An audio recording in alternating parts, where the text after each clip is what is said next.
The Allied cooperation on the battlefield during World War II is extremely well known. From the fighting in North Africa and Asia to the final campaigns against Germany and Europe, the Allies worked together to bring down the Axis powers. But what about behind the lines? Economic cooperation was just as important as the support that took place on the battlefield. The Allies helped each other through several programs, such as Lend-Lease and mutual aid. We will be looking at these programs and how Canada and the United States rallied together to provide aid to Britain during the darkest days of World War II. American aid to Britain. With the outbreak of war in Europe in September 1939, with the German invasion of Poland, American President Franklin Delano Roosevelt, commonly known as FDR, said during one of his famous fireside chats, "This nation will remain a neutral nation, but I cannot ask that every American remain neutral in thought as well. Even a neutral has a right to take account of facts. Even a neutral cannot be asked to close his mind or close his conscience." The United States had several neutrality acts in place before they officially entered World War II. The Johnson Act of 1934 prohibited the extension of credit to countries that had not repaid U.S. loans made to them during World War I.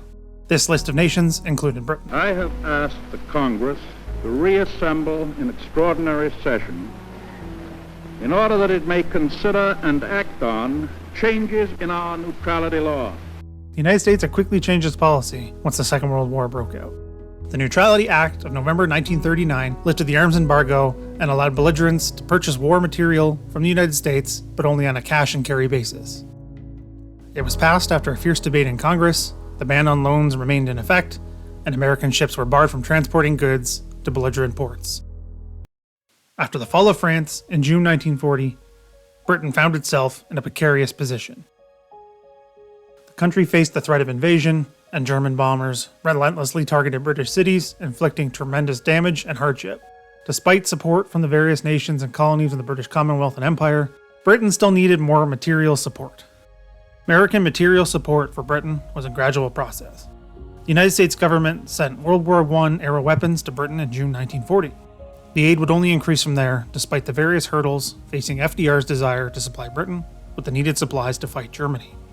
The American military opposed a diversion of military supplies to Britain, as there was fear such weapons would fall into the hands of the Germans when they conquered Britain. American public opinion also limited Roosevelt's options, as many Americans opposed involvement in another war. Even though American public opinion generally supported the British rather than the Germans, giving support to Britain was not an easy or quick process. Another problem facing Britain was they were running out of American dollars.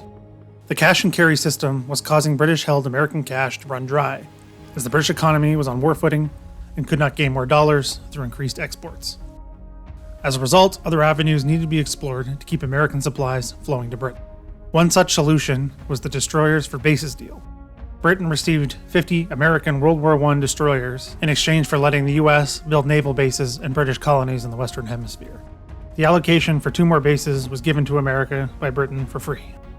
This quid pro quo was beneficial to FDR, as it allowed the U.S. to help Britain while getting something in return, which helped with the segment of the U.S. population not in favor of supplying Britain. Results for Britain were mixed. The destroyers were delivered after the crucial period of August and September 1940, when Britain was most at risk of being invaded, and only 30 remained in service by May 1941. These destroyers sank several U-boats, while another was used in the famous Saint-Nazaire raid. As British-held U.S. cash and gold reserves began to run low, FDR and Churchill realized something else had to be done to get supplies into British hands. Thus came the Lend-Lease Act. I ask this Congress for authority and for funds sufficient to manufacture additional munitions and war supplies of many kinds to be turned over to those nations which are now in actual war with aggressor nations. Passed on March 11, 1941, it allowed the U.S. government to lend or lease war supplies to any nation deemed vital to the defense of the United States. Britain was clearly the focus of such aid. The Lend-Lease program included all sorts of war material. It ranged from aircraft, tanks, and military vehicles. A wide variety of merchant and naval vessels, including escort aircraft carriers, corvettes, landing vessels, PT boats, and other small craft. were part of the program. Food, clothes, blankets, munitions, artillery pieces, and small arms were also given to Britain. The majority of this material amounted to outright gifts, but some form of payment was to be part of Lend-Lease. The program had many terms and conditions in regard to how supplies and support were sent to other nations. At this point, I want to highlight one subsection, as we will return to its importance at the end of the video. The terms and conditions upon which any foreign government receives any aid authorized under subsection A shall be those which the President deems satisfactory, and the benefit to the United States may be payment or repayment in kind or property, or any other direct or indirect benefit which the President deems satisfactory. The focus of this video has been on aid given to Britain during World War II. This does not mean that Britain did not provide aid to other countries, because it most certainly did. One of them was the United States. This was done through the Anglo-American Mutual Aid Agreement, signed in February 1942. Essentially, whatever support was needed would be given to the United States or Britain, or vice versa, and the financial elements would be dealt with after the war ended. Before moving forward, I'd like to say any monetary figures given in this video are from World War II and are not adjusted for inflation. I'm going to highlight one of the articles of the agreement between the United States and Britain in regards to the Lend-Lease Agreement. Article 5. Government of the United Kingdom will return to the United States of America at the end of the present emergency, as determined by the President, such defense articles transferred on its agreement as shall not have been destroyed, lost, or consumed. We will return to this article and the areas of Lend-Lease that it covers later on in the video. The passing of Lend-Lease did not officially bring the United States into the war, but it began a process that brought Americans into a de facto war in the Atlantic with Nazi Germany. In October 1939, the neutral countries of North and South America declared an area around the continents that the signatories would not tolerate belligerent acts taking place inside of. It was called the Pan-American Security Zone. The passing of Lend-Lease brought Britain and the United States closer together. The United States Navy took on a bigger role in the Atlantic. From April 1941, the U.S. Navy had its neutrality patrol zone extended to include all of the area just east of Iceland. This extension brought the U.S. Navy in direct combat with the Germans. On September 4th, 1941, the Greer incident took place. The USS Greer, a U.S. destroyer, was attacked by a German U-boat. FDR discussed this incident during one of his fireside chats on September 11th, 1941. He made the public aware of his famous shoot-on-sight order. FDR declared that This was piracy. Piracy legally and morally. It was not the first nor the last act of piracy which the Nazi government has committed against the American flag in this war. the shoot-on-sight order was told to the American people with the following. This is the time for prevention of attack. If submarines or raiders attack in distant waters, they can attack equally well within sight of our own shores. Their very presence in any waters which America deems vital to its defense constitutes an attack.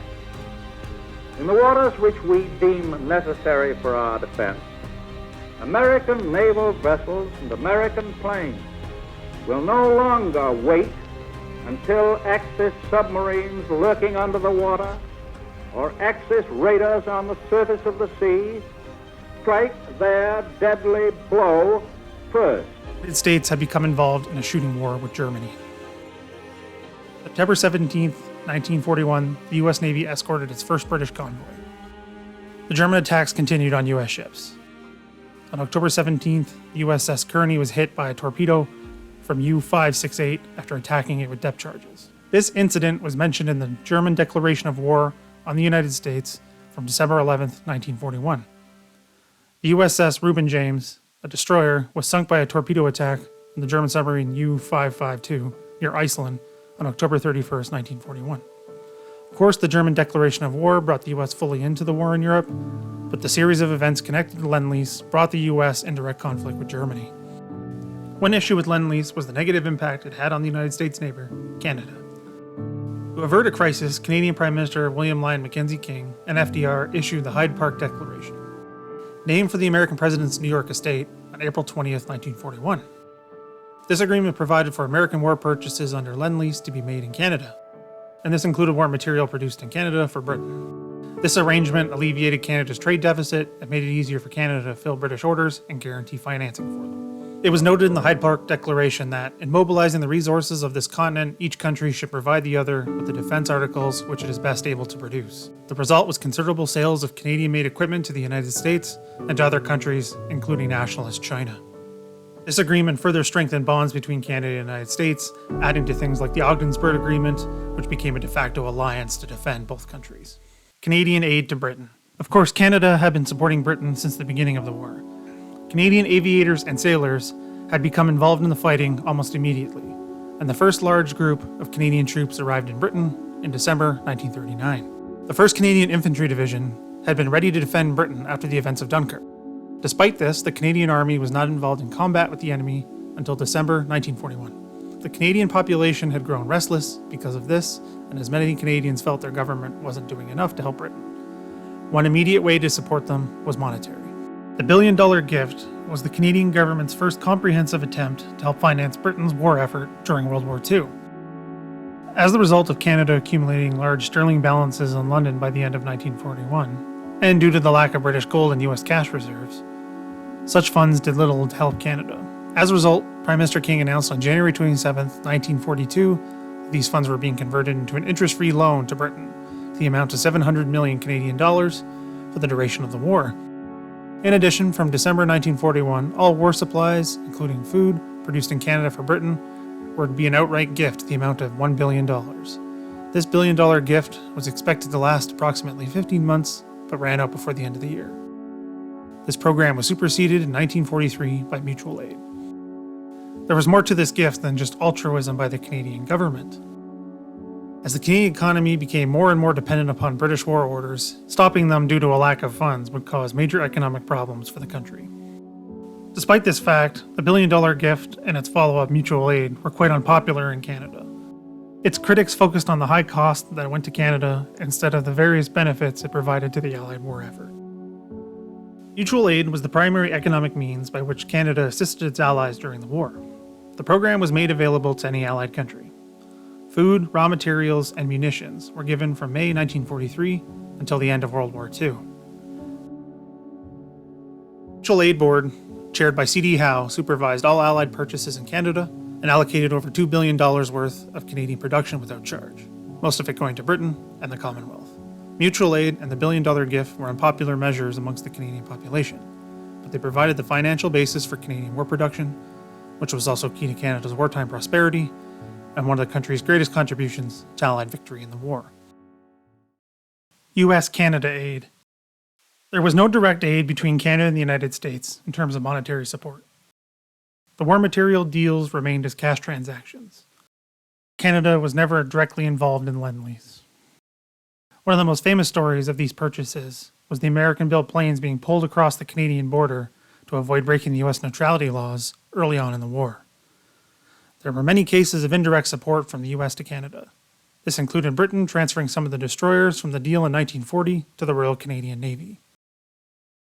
The American and Canadian governments worked on several projects together, including the Alaska Highway, the Manhattan Project, and even a joint U.S. Canadian unit known as the 1st Special Service Force that served in Alaska, Italy, and parts of France. Aiding Britain. Lend-Lease was also extended to other Allied countries, including the Soviet Union, China, and France, with these countries, aside from Britain, receiving the most aid. The extent of Lend-Lease can be covered in a future video if there is interest. Leave a comment down below if you'd like to see such a video. During the course of the war, billions of US dollars were spent on Lend-Lease. I cannot find figures that are consistent, but I see 50 billion most often quoted. Canada spent $2 billion on mutual aid. Lend-Lease officially ended on September 2, 1945. Any goods sent to Britain after this date, including those in transit, would have to be paid for by the British government. These goods were heavily discounted by the Americans. The United States government wrote off billions of dollars related to Lend-Lease. Also, a loan was given to Britain by Canada and the United States after the war had ended. The US gave just under $4 billion, while Canada gave just over $1 billion. The terms were quite generous, with a 2% interest rate that didn't change over time. This loan became connected to Lend-Lease through a repayment plan set up after the war. Two of the post-war issues with Lend-Lease was what would happen with the material and weapons, and how would the mutual aid financial issue be settled. Much of the unused equipment was destroyed, but some of it, such as ships, were returned to the United States. Due to the large amount of material given to Britain by the US, the Americans were owed more by the British than the dollar amount that the British government gave to the Americans through mutual aid. Therefore, the British government would have to pay the United States for things like the shipments after Lend-Lease had ended, while the United States did not owe Britain any more money after the conflict had come to an end. Under the agreement, the loans would be repaid in 50 annual installments, commencing in 1950. However, the agreement allowed deferral of annual payments, both of principal and interest if necessary, because of prevailing international exchange rate conditions and the level of the United Kingdom's foreign currency and gold reserves. The United Kingdom deferred payments on 6 occasions. The last payment on the loans to both Canada and the United States were made by the British government in 2006. Canada and the United States played a major role in keeping Britain supplied during World War II. There is no doubt that the people of Britain sacrificed and suffered much during World War II. The economic support provided by both Canada and the United States helped keep Britain in the fight against Nazi Germany in the darkest days of the war.